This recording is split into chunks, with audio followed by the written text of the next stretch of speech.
Hugless Douglas by David Melling.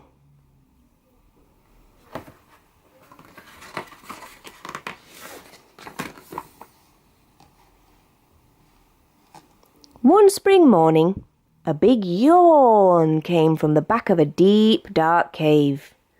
It was a young brown bear, and his name was Douglas.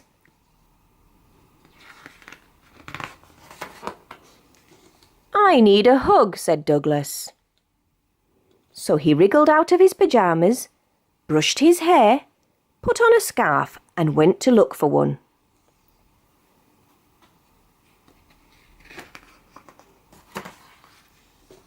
"My best hugs are big," thought Douglas, so he went up to the biggest thing he could find, wrapped his arms all the way around and gave it a squeeze. It didn't feel quite right.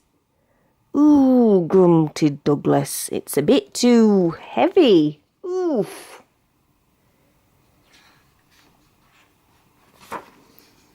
"My best hugs are tall," thought Douglas. So he went up to the tallest thing he could find. He hugged the bottom, he hugged around the middle, and he hugged as high as he could reach. Ouch! But it was all wrong, and it had splinters. "My best hugs are comfy," thought Douglas as he trotted towards a cosy-looking bush. He cuddled the bush, but something felt very odd. The leaves quivered and trembled and ran away. "Give us a hug," cried Douglas. "No," baaed the sheep. "We're too busy." He scooped up armfuls anyway and tried to cuddle them gently, but they kicked and squirmed and didn't like it at all. "Poor Douglas.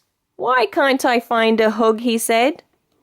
"If I want a hug," said a wise old owl, "I sit in my tree and—" "Let me try," whooped Douglas as he scrambled up next to the owl, but he soon found himself in a clumsy muddle. "Do it," said the owl crossly.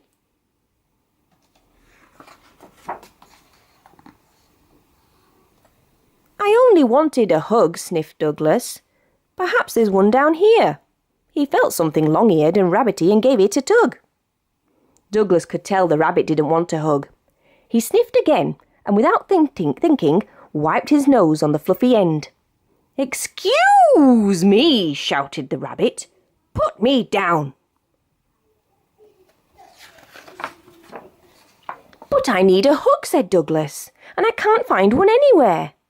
"Oh, I see," said the rabbit kindly. "Come with me."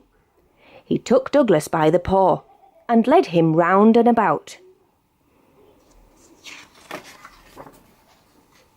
At last they came to a deep, dark cave where a sleepy someone was just waking up. Yawn.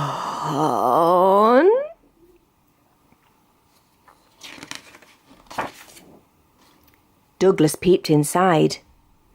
He had the funniest feeling that he knew the someone very well. "Hug?" asked Douglas, and ran as fast as he could towards his mum. "Come to think of it, my best hugs are from someone I love," said Douglas, and he snuggled into the biggest, warmest arms he knew.